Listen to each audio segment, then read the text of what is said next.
Okay, welcome to the Focused and Fulfilled Entrepreneur Virtual Summit. My name is Althea Walters. I'm your host for today. I'm a productivity coach and trainer. And with me is my guest presenter. He is Shawn Harper, former NFL player and motivational speaker. Shawn, welcome, welcome, welcome. I'm so happy to have you as my guest. Thank you for having me. I just pray that this next few minutes will be a blessing to unlock and get people unstuck with their goals, teams, and dreams. Yes, awesome, awesome. So we're ready. So I am going to be just introducing Shawn briefly to you, my audience, and then we'll hand over to him to share his story with us. So Shawn Harper is a former NFL offensive lineman who played a total of 7 seasons with the Rams, the Oilers, the Colts, and NFL Europe. Since 2004, he has owned and operated American Services and Protection, a growing multi-million-dollar security services firm headquartered in Columbus, Ohio. He uses many of the lessons he learned in the NFL and strategically applies them in running his company. As a gifted national motivational speaker and author, Shawn Harper has inspired countless individuals and corporations, and he has used his strategies to harness the vision, the mindset, and the teamwork needed to rise to their highest potential. His book, The Winning Edge, outlines his personal story of overcoming many obstacles to realize his purpose and manifest his dreams. If you are ready to win in businesses, in family, and in life, it all starts with the end in mind. On the path to winning, you'll encounter challenges with people and circumstances. But as Shawn always says, winners focus on what they're going to, not on what they're going through. Welcome, Shawn. Welcome, welcome, welcome. Thank you so much. Thank you for having me. Come on, let's get right into it. Uh, as as you mentioned, I played 7 years professional football. I own several different business entities, and Mhm. I have just been blessed on so many levels. I've been married for over 21 years. Congrats. I have an absolutely uh, amazing family. Been in business just about the same amount of time, and so I've been able to win on so many different levels. And not that I'm sitting here talking or bragging or boasting, but I've learned to win in situations where people are like, you will never have that opportunity. You would never excel. Now, once you begin to hear the story Mhm. of my, learning disabilities, of being kicked out of, a couple schools because of disciplinary issues, graduating last in my class with a 1.62 a cumulative GPA, 9 on my ACT. I mean, that is Mm. extremely low. Voted most likely to fail, Oh, not even wow. starting in high school. And everything that I'm sharing with you, stuttering my entire life, could not complete a sentence till college. The things that I'm sharing with you right now, it's just a brief overlay. It's the edited version of my actual story. It had so much stacked against me, had so much that was pounded upon me to destroy my achievement ideology, to destroy my mindset of not only the world, but to cripple the mindset of me and who I am. And one thing I've learned in business and in life is this nugget number one: you can Mhm. never ever grow past your name. And my name Mm. was loser. My name was failure. My name was stupid. My name was dumb. If you change your focus, you change your name, you will absolutely change your life. Sometimes we focus on changing too much that's around you, but in order to really change what's around you, you got to change what's inside of you. Yes. Yes, awesome. So I'm glad you started with all these nuggets about you can never grow past your name. So people have to start looking, who are you calling yourself? How are you describing yourself? Because how you see yourself and how you project yourself is what people will get. Yes. So if you want to move past that, you have to do something different. Well, not only do you have to do something different, uh, but you have to protect your name. You have to protect your self concept.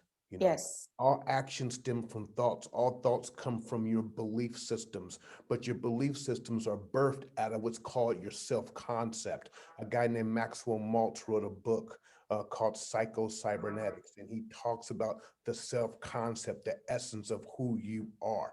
You have to protect that because our culture takes jabs at that. It stabs that often. It places you in a reactionary state. And as long as you are reacting, you can never proact. Okay. And so Yes. to actually, protect that and to build that up. I wish my son was still here. I would make him, I had an actual manifestation for my son.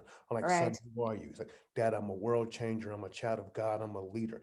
Leaders always look to what they're going to, not what they're going through. If you Hmm. don't know who you are, you're who they say you are. And Right. very, very, very, very, very important. It all starts here. And it all starts here. Yes, I totally believe that. If you don't know who you are and protect that self-concept that you're talking about before you even venture out into the world, that is when people can call you names. That's when people can put, different labels on you. So you really have to know who you are so that it puts you in a self, in a control state, your own self-power, Mhm, how to exhibit. That is important. mhm. So I agree with you. You have to know who you are just as much or the same level that you know your gender. Yeah. Like, I'm a man, period. You're not, Yes. yup, yup, I'm a man. Hmm. I'm a man. Trust me, I'm a man. Okay. Yes. Yes. It's like that, right? Because if not, society will chip away. This is how they're able to get you to purchase above your means. This is how Yeah. they're able to get you overextended in credit, and because somewhere along the way you've been devalued. And then the solution is, if you have this, then you will be complete. So in order for me to make you to feel, in order for me to get you to purchase a particular product, I have to create a void somewhere in your soul. Hmm. Yeah. Got it. Got it. All right. So, Sean, if you could tell me a little bit about, you know, that winning edge that has come up so much. Your new book is coming. Tell me a little bit about that winning So, edge. What is it? so i- if it's possible, if I could talk about winning versus success, then Yes, kind of please do. segue to the winning edge. Okay. Yes. So my obscure thinking pattern is that we are all created to win. In Mm-hmm. fact, it's one step deeper. We're all created winners. We are winners. Okay. And so which is why we are so attracted to winning. You think about this for a second. Okay. Um, Sports, sports is a multi-billion dollar industry. So let's say that uh, your favorite team is the Dallas Cowboys. Okay. Mm-hmm. Mm-hmm. Favorite team is the Dallas Cowboys. Yes. You are a diehard Dallas Cowboy fan, right? Mm-hmm. Let's just say that the Dallas Cowboys lost every game for the next 5 years. Mm-hmm. How easy would it be for me to walk into the stadium, probably walk past all the ticket agents and sit wherever I want to sit? No Mm-hmm. one's going to that game. No Mm-hmm. one's wearing their jersey. No one is identifying with that win. Now, Mm-hmm. let's say the Dallas Cowboys won every single game for the next 5 years, including Super Bowls. You Yes. could not get a ticket. Now, it's the same number of fans, Yeah. but they don't identify with losing, they identify with winning. Mm-hmm. Gambling is a multi-billion dollar industry because they identify with winning. Mm-hmm. Okay. My son, he likes to play video games. He plays them too much. Okay. But he doesn't understand what's happening. He can't break it because he loves to win. In fact, if any of you, whoever's listening to me right now, just the mere fact that you're hearing me right now means that you're a winner. You're one of 2 or 3 million sperm cells that fertilize the egg. Okay. Mm-hmm. You weren't like, Yes. look at me. No, you were trying to win. It was a race. It was a fight for your life, literally. One step deeper, and I hope this doesn't offend you, but this is my faith. Um, the Bible The New Mm-hmm. Testament talks about winning. The Apostle Paul talks about run the race. I Mm-hmm. finished the race. I won. It's about winning. It's not about success. Mm-hmm. Success is a man-made construct that they created that Mm-hmm. to take to seize control over your goals, your ambitions, and your desires and your targets in life. Mm-hmm. Yeah. Okay, I got it. So it's so we are naturally wired to be winners. That's what Yes. I'm getting from you. We're Yes. naturally wired to be winners. What is times, even though we know we are born winners and we're naturally wired to winners, there's something that keeps on stopping most of us. There's so many different Yes. variables and different factors that stop most of us. What is that blocker that is stopping most of us from really unearthing how true of winners we are? What do you Because believe is that? because we're on a success track, we're not on a winning track. Success tells you if you work hard in school and you make enough money and you climb the corporate ladder, then you are successful. We have defined your win. Your Mm-hmm, win is the fullest expression of who you are mentally, emotionally, socially, and legacy, economically as well. But mm-hmm, that is your win. That defines who you are. Okay. mm-hmm. And so society teaches, you know what, the only thing that's successful in that, or the only thing that is worthy of that, is money and status. And they kind of Right, flow together. That flows into the big corporate or the true winners because they need you to pursue something that probably you'll never have.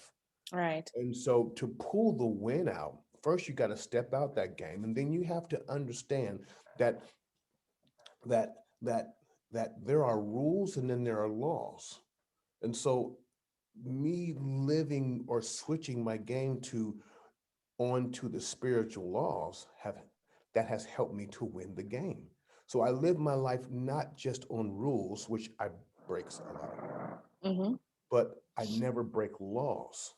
And so let me give you an example. You're like, okay, we should Yes, okay. Yeah. So one of the laws is the law of capacity. And the law of yes. capacity is that you can only grow in proportion of your environment.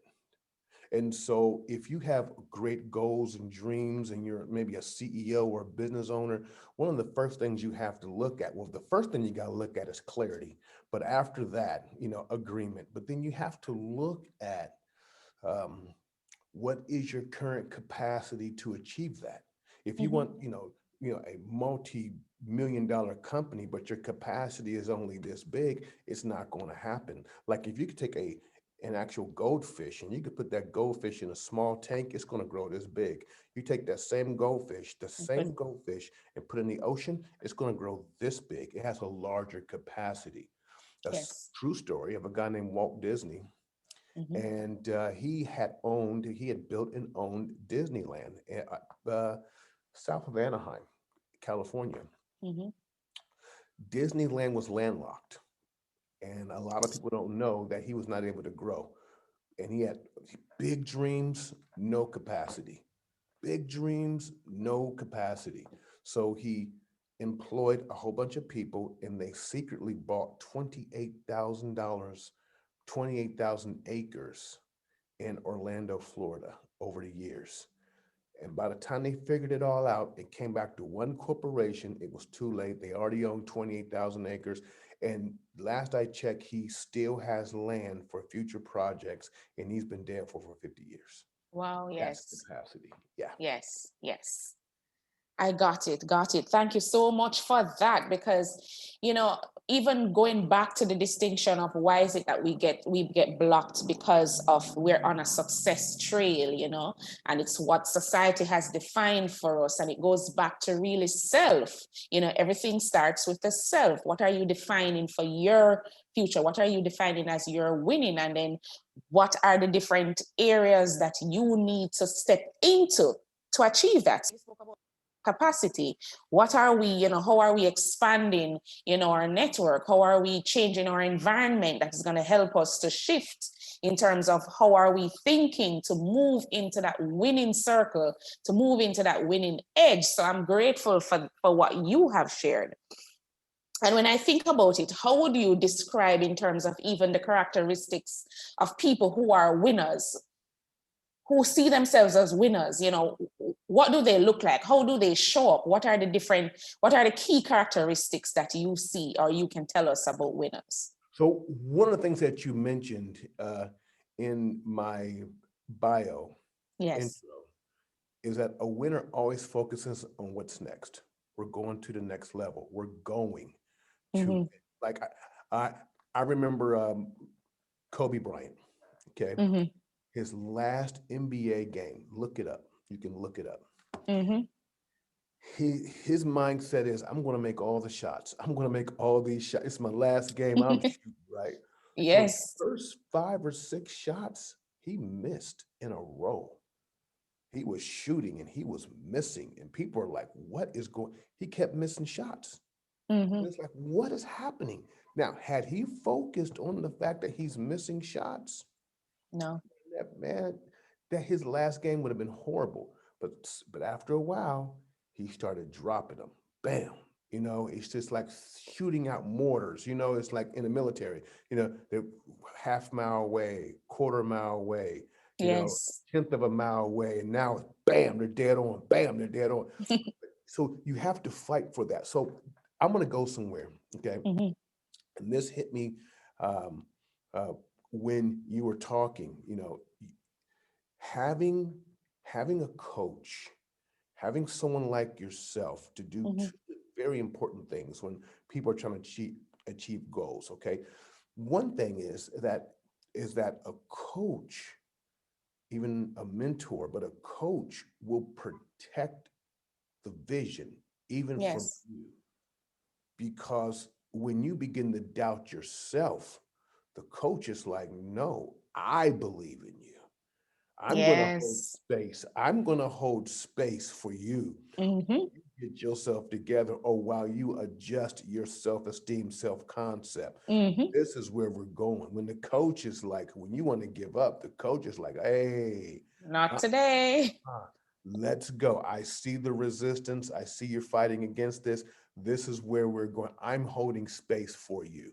And when Yes. you're ready, you can pick it up and you can take it back. That's number one. The other thing that a coach can do, a great coach like yourself, is Mm-hmm. that serve as a platform of belief.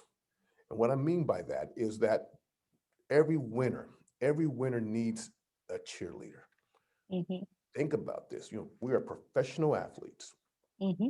We're professional athletes. We're CEOs. You know, it's sometimes it gets so lonely at the top, and to have somebody to encourage you, to have someone to believe in you, to have someone to push you or in your corner is vital. And people don't really think about that, but so much is tearing against you as a C level or as an entrepreneur. So much Mm-hmm. is attacking, and so many daggers and so many obstacles and so many rooms for unbelief and doubt and stress. And wow, I need to write that down. Actually, it's so much there, and to have that one person or maybe two people be like, you know what, I got you. Let's go. Yes. This is where we're going. Let me explain to you. CEOs, actors, who do they have around them? They have their entourage. Mm-hmm. Yes, they have other people on the board. They have board meetings and this and that. But then they got their schmoozers. It's weird. I don't see schmoozers getting laid off often. No, that's a good point. Yeah, yeah, well, this is why. Because as successful or as much as that person is winning, they still need to hear that. They still need to feel that. Okay. And you might laugh like, that person's a schmoozer. That person's filling a very important role. It is. Professional athletes, they have groupies. You ever think about that? These guys are Yes. pros, but they got 3, 4 people. Oh my God, you're the greatest. Thank you.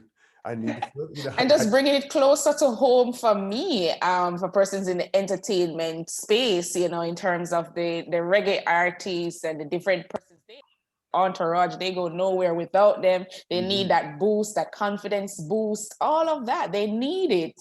They need it. need it. We need it. Yes. Need it. And so every entrepreneur, you need every C-suite, you need that person to be like, you the man. Yes. You're doing great.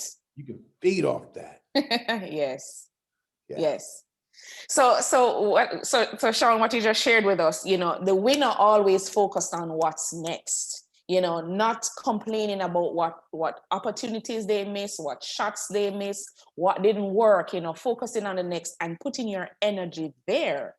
Because where that energy goes, that is what is going to cause the expansion, the creativity in thinking, and just moving on to just winning and gaining that level that we're all working towards. Yeah. So yes, when you focus on the next, when you focus on yes, there's a lot of training, focus on the now and the now. I mean, that's great and all that, right? And so you have to have like a duality focus. Focus on where you're at, but focus on where you're going. Because that, yes, you change your focus, you will change your life. Lock into your goal, lock into where you're going, and understand. And this, God, is another nugget. You got to get this.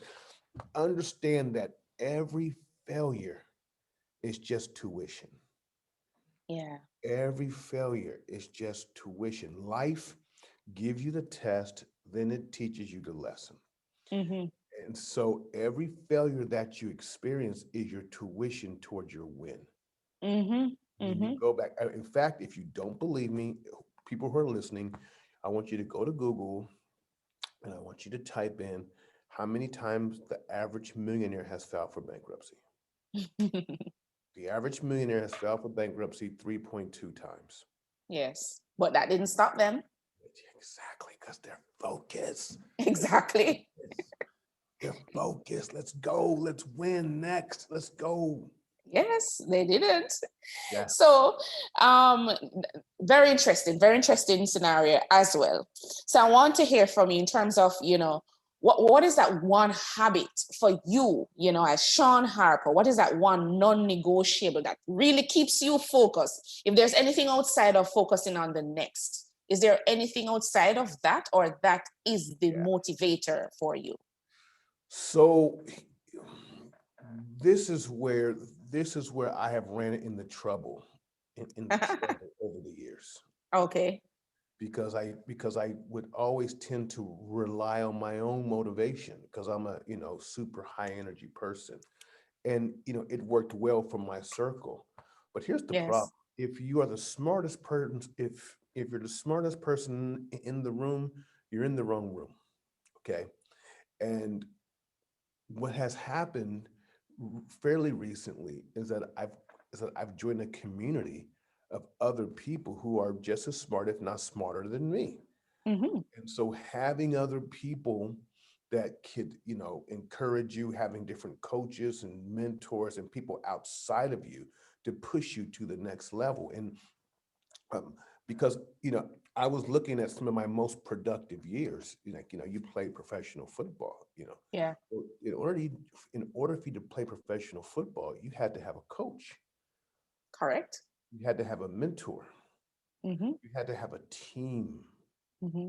And so now I'm looking like, well, wait a second, Shawn, 2020, 2021, where's your coach? Where's your mentor? Where's your team? Mm-hmm. I said, you know what? You're not going anywhere. Coupled by the fact that this guy that, he was like a lightweight mentor, not a real mentor, but I kind of watched him from afar. He would talk to me every once in a while. Yes. He was like a double diamond in some like MLM. And he said, Shawn, that's how he talked. Shawn, I talk to my mentor every day. I'm like, wait a second, this guy's 60 plus years old. So your mentor And was probably like 85, but his mentor was one of the founders of the organization. He was in the founders club, triple diamond, right. talk to him every day. I saw a TEDx event where Anthony Robbins said he talks to his mentor. And I was like, wait a second. Whoa. All these people are talking to mentors. I'm like, wait a second. You are the mentor. Like you are the Jedi Master. Like you are the Yoda. Like there's no one above you. There is. Right. So important for encouragement. So important for clarity. So important for accountability. Mm-hmm. Accountability and accountability. Mm-hmm. Yeah. So even as having something that is non-negotiable for you is just having that other person who can keep you accountable outside of yourself. Yeah, because it's always a slow pull unto greatness or unto death. It's a slow drip. And Yeah. to have somebody outside, let me tell you, there's a guy named Jackie Slater. He played 20 years professional football. Jackie Slater was a right tackle. That was a man's man. And so he would make me and Daryl Ashmore, we would have to watch the way he set back on certain pass rushes. Now, this is an Mm-hmm. all pro tackle. We were rookies. Mm-hmm. But if we set too far to the right, then the guy would come underneath. If he set too far to the left, the guy can go around and take the corner. So here's an all pro turning to two rookies in humility. How's my line? Yeah. Jackie, your line is straight, or Jackie, your line's a little off to the right. Okay, I'll fix that. Give me some water. Here you Mm-hmm. go. Go. That's so huge. Yeah, Yes. having that is everything. It's a slow drip, a slow drift. That's all it takes. Yeah. Awesome. Awesome. Shawn, if there was one thing that you wish you knew 5 or 10 years ago, into your own business and in life, whichever one, what would that have been? That would have added a greater value to you in an earlier stage. What would that have been? Um, I hate to say this, but it just flows on to what we're talking about. It's Yeah. making myself accountable Yeah. to other men, to Yeah. other people that Yes. are smarter than me. Yeah. Yes. That in Make, itself is profound. huh? That in itself is profound. Yes. And sometimes we don't realize that these are the things that probably will make us into better human beings, make us better able to serve and just being true to ourselves. Yep. So those things are important. So we're winding down on our interview, and as we're focusing on being focused and fulfilled in this new year, etc. A lot of people will be wanting to start new things, have many ideas. Is there any last piece of advice that you wish to Yeah. share with Yeah. persons? Yeah. So right now, the way I see it, it's halftime. We've had a horrible first and second quarter last year. Oh yes, oh Now yes. it's halftime. So now in halftime, you have to make your adjustments because we're going to play third and fourth quarter, and it probably is starting like another month and a half.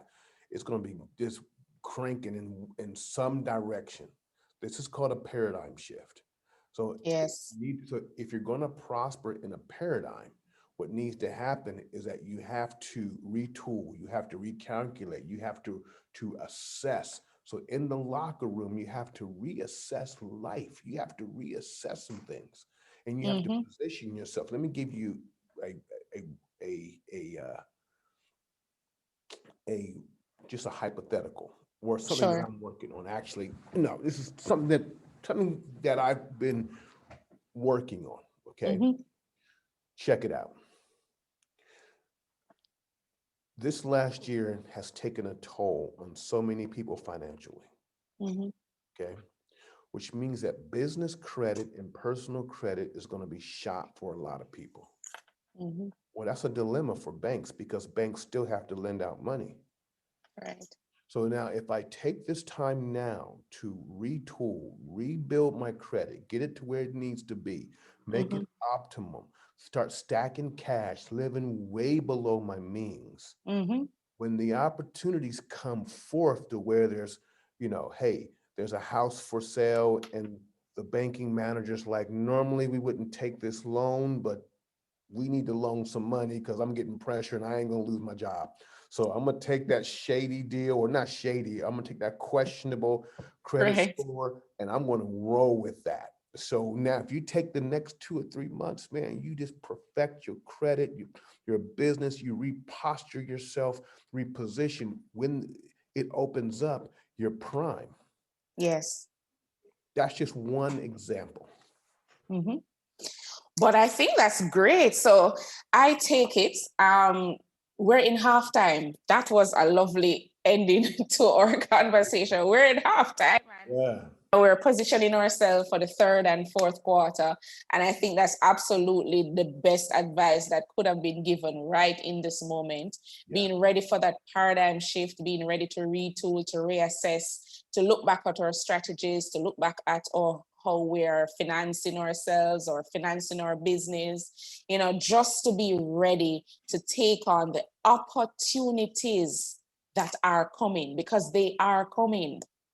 Yeah. And we have to position ourselves to even be on that winning edge, Shawn, to be ready for what is to come. You see me, got you there. I got you there.